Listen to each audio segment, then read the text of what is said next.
ఇక రెండో ఎపిసోడ్ జగన్మోహన్ రెడ్డి గారు ప్రెస్ కాన్ఫరెన్స్. చాలా ఆసక్తిగా కొన్ని కామెంట్స్ని జగన్మోహన్ రెడ్డి గారు చేశారు.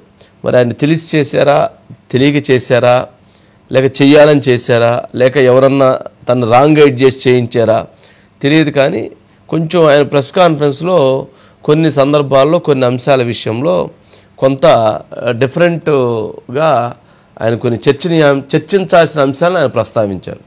ఒకసారి ముందు ఆ బైట్స్ ప్లే చేయండి ఒక్కొక్కటి. జరిగాయి అని ఎవరైనా అనగలుగుతారని అడుగుతా ఉన్నా. ఓటర్లు ఎవరైనా ఓటింగ్ చేయడానికి పోతే వారి ఓటర్ స్లిప్పులు లాక్కొని వాళ్ళని వెనక్కి పంపించేసేయడం. ముఖ్యమంత్రిగా ఉన్నావు, నీ జీవితానికి బహుశా ఇది ఆఖరి ఎలక్షన్ కావచ్చు, రామకృష్ణ అని అనుకునే ఈ వయసులో కనీసం ఆ మాటలన్నా అనుకుంటే పుణ్యమన్నా వస్తుంది. ఈ మాదిరిగా చేస్తే నరకానికే పోతావు. ఇప్పటికన్నా కళ్ళు తెరవండి. డేంజరస్ పరిస్థితి. చంద్రబాబు నాయుడు గారికి ఇది ఆఖరి ఎన్నిక అని చెప్తున్నారు. నాకు తెలిసి ఇంకో 10 సంవత్సరాలు ఆయన బలమైనగా ఆయన పని చేయగలుగుతారు. సరే, ఆఖరి ఎన్నికని ఈయనే డిసైడ్ చేశారు. రెండోది, కృష్ణారామ అనుకుంటూ ప్రశాంతంగా ఉండండి, లేదు అని అంటే నరకానికి పోతారు అని అంటున్నారు. జనరల్గా తండ్రి వయసు రాజశేఖర రెడ్డి గారి వయసు కదా, మరి అలాంటిది చంద్రబాబు నాయుడు గారి మీద అలాంటి పదాలు వాడటం సరైనటువంటి అంశమేనా? నరకానికి పోవటం అని అంటే ఏంటి? జనరల్గా మనం ఏమంటాము, పాపాలు చేస్తేనో లేదా అన్యాయాలు చేస్తేనో లేదా అట్లాంటివి చేస్తే నరకానికి పోతారనేటువంటి విమర్శలు చేస్తుంటారు. మరి 30 సంవత్సరాల తర్వాత ఎన్నిక పెట్టడం, ఎన్నికలు అక్కడ నిర్వహించటం, 11 మంది నామినేషన్ వేయటం, ఎన్నికల్లో పాల్గొనటం, సరే గొడవలు జరిగిన మాట వాస్తవం. సరే, గొడవలు చెదురుముదురుగా సంఘటనలు జరిగినాయి, గొడవలు జరిగినాయి. నామినేషన్ వేయటం, ఓట్లు వేయటం, 64% నమోదు కావటం అంటే అది మంచి జరిగినట్ట, చెడు జరిగినట్ట? అంటే ఎన్నిక జరగకుండా ఇనానమస్గా చేస్తే 30 సంవత్సరాలు జగన్మోహన్ రెడ్డి గారు చేస్తే అది కరెక్ట్గా ఉన్నట్ట? అంటే అప్పుడు అది మంచి చేసినట్ట? ప్రజాస్వామ్యాన్ని గెలిపించడం కోసం చంద్రబాబు నాయుడు గారు పనిచేయాలా, ప్రజాస్వామ్యాన్ని ఓడించడం కోసం చంద్రబాబు నాయుడు గారు పనిచేయాలా? అందుకని ప్రజాస్వామ్యాన్ని గెలిపించడం కోసం చేయాలి కాబట్టి ఓటు చేశారు. దాంతో అక్కడ ఒక క్లారిటీ వచ్చింది. ఇక రెండో పాయింట్, ఎక్కడ వారు లేవనెత్తినటువంటిది నరకానికి పోతా ఉన్నారు.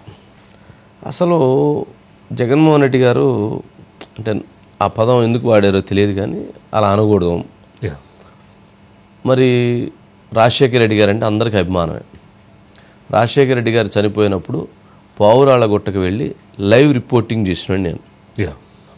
పావురాళ్ళగుట్టలో ఆ రోజుల్లో పావురాళ్ళగుట్టకు వెళ్ళి లైవ్ రిపోర్టింగ్ చేసినాడు ఆయన.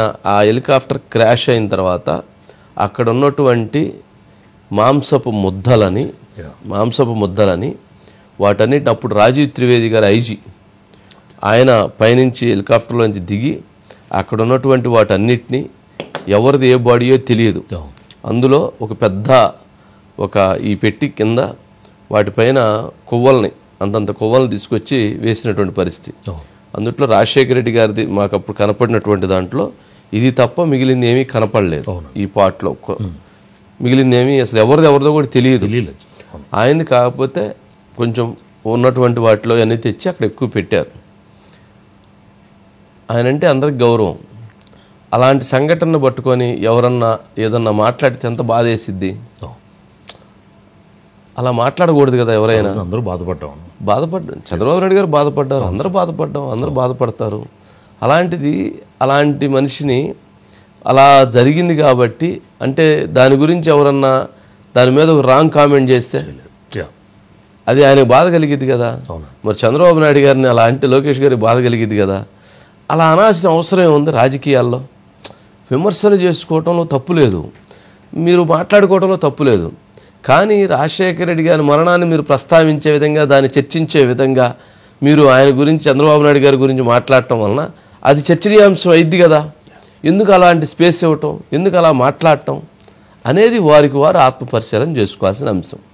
ఎందుకంటే అలాంటి కామెంట్స్ వలన అలాంటివి గుర్తొస్తాయి.